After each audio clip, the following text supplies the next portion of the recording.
डिमना झील में मनाया गया झील में अदब के नाम से विश्व उर्दू दिवस। प्रतिवर्ष की भांति इस साल भी 9 नवंबर 2023 को अर्बन सर्विसेज फाउंडेशन के तत्वाधान में विश्व उर्दू दिवस आयोजित किया गया। ये कार्यक्रम डिमना झील में 2 नावों पर आयोजित किया गया और इस कार्यक्रम को झील में अदब का नाम दिया गया।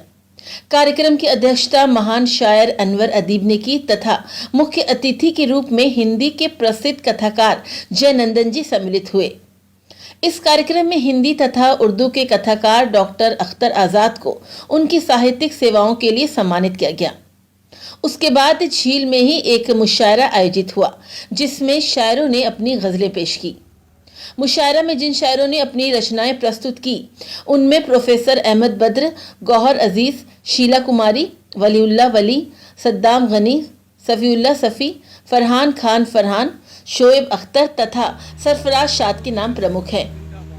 कार्यक्रम के कन्वीनर डॉक्टर हसन इमाम Malik, sports manager Tata steel ने सभा को संबोधित करते हुए कहा कि आज का ये विश्व उर्दू दिवस इतने अनोखे अंदाज में मनाया गया, इसके लिए मैं सबसे पहले अर्बन सर्विसेज फेडरेशन जमशेदपुर को धन्यवाद देता हूँ।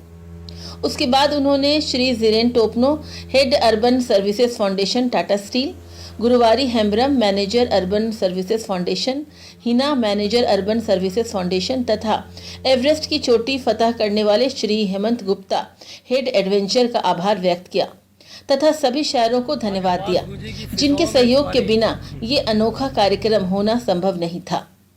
इस कार्यक्रम में डॉक्टर जफर साहब, डॉक्टर जकी अख्तर, प्राध्यापक करीम सिटी कॉलेज, पूर्व डीएसपी तथा साहित्य प्रेमी श्री फौजील अहमद और सैयद साजिद परवेज की उपस्थिति विशेष रही। उर्दू डे के मौके पर अपने टापू की तरफ बढ़ रहे हैं जहाँ एक मुशायरा है उर्दू डे के मौके पर, और मुझे ऐसा लगता है कि ये अपने आप में एक बेमिसाल काम टाटा स्टील के द्वारा होने जा रहा है कि झील में अदब और बहुत बड़े बड़े बिल्डिंगों में, 5 स्टार होटल में, 7 स्टार होटल में उर्दू अदब की महफिलें सजी, लेकिन योम उर्दू झील में पानी के बीच में उर्दू अदब का मुशायरा होने जा रहा है। इस मौके पर हम लोग कुछ अलग तरह से इस उर्दू डे को सेलिब्रेट कर रहे हैं, जिसमें हमारे साथ मुख्य रूप से डॉक्टर हसन इमाम मलिक, जो कि इंटरनेशनल हैंडबॉल के कोच है, जेडी टाटा स्पोर्ट्स कॉम्प्लेक्स में स्पोर्ट्स डिवीजन के मैनेजर है, उनके नेतृत्व में हम लोग आज डिमना लेक पहुंचे हैं और इस लेक, इस पहाड़ों की वादियों में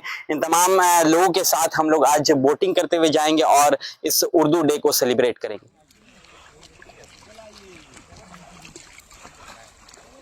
ये उर्दू और हिंदी एक ऐसी जुबान है जो बड़ी बहन छोटी बहन का दर्जा रखती है। पिछले दिनों हिंदी दिवस मनाया गया, ये मेरे ज़हन में आया और मुझे हिंदुस्तान के सबसे बड़े शायर वसीम बरेलवी साहब ने पिछले दिन अपने इंटरव्यू में जमशेदपुर में कहा था कि मीडिया जो है 3 पाए पे बैठी है, एक फिल्म, एक स्पोर्ट्स और एक पॉलिटिक्स। जिस दिन अदब या साहित्य का पाया जुड़ जाएगा ये कंप्लीट हो जाएगी मीडिया। और वाकई मैंने देखा कि साहित्य को लोग किनारा करते जा रहे हैं, जो तहजीब का गुहारा है, अगर साहित्य नहीं तो कुछ भी नहीं। तो ये मेरे जहन में बात आई थी तो मैंने इसको अपने अर्बन सर्विसेज के हेड ज़ीरेन टोपनो साहब के सामने रखा। उस कमेटी में गुरुवारी हेम्ब्रम, जो मुशायरे की उर्दू मुशायरे की 10 साल से प्रोसेस ऑनर है, हिना मैम थी। तो सर को बहुत पसंद आया कि यार ये तो बहुत अच्छी बात है कि अगर शायरों को वहाँ पर झील में ले जाया जाए, एक नई तरीके से उर्दू दिवस मनाया जाए, इसकी खूबसूरती देखने को बनती है।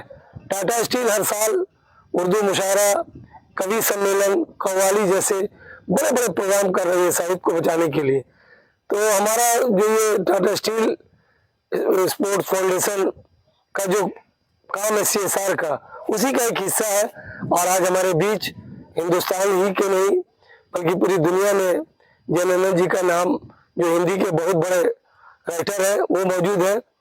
अहमद बद्र साहब मौजूद है। इन दिनों कोल्हान को पहचान पूरे इंडिया में अहमद बद्र दे रहे हैं। अनवर अदीब साहब है, साथ में गौहर अजीज है। हमारे बीच युवा शायर सफीउल्लाह, फरहान, सरफराज, शोएब अख्तर, सद्दाम गनी, ऐसे लोग युवा पीढ़ी को हम लोग टाटा स्टील चाहती है कि आगे बढ़ करके साहित्य का काम करे।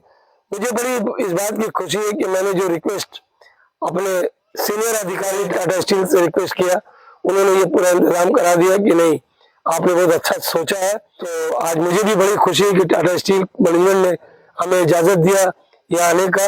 मैं टाटा स्टील का भी शुक्रिया अदा करता हूँ, जिनेंद्र साहब का भी, और आने वाले दिनों में संपत सरल जैसे बड़े शायर और वसीम जैसे बड़े शायर ने टाटा स्टील के बारे में कहा था कि जो लोहे का कारखाना है, जो इस्पात पिघलाती है लेकिन तहसीब का पैकर है, उन्होंने पहली बार अपनी आंखों से देखा था। बहुत बहुत शुक्रिया।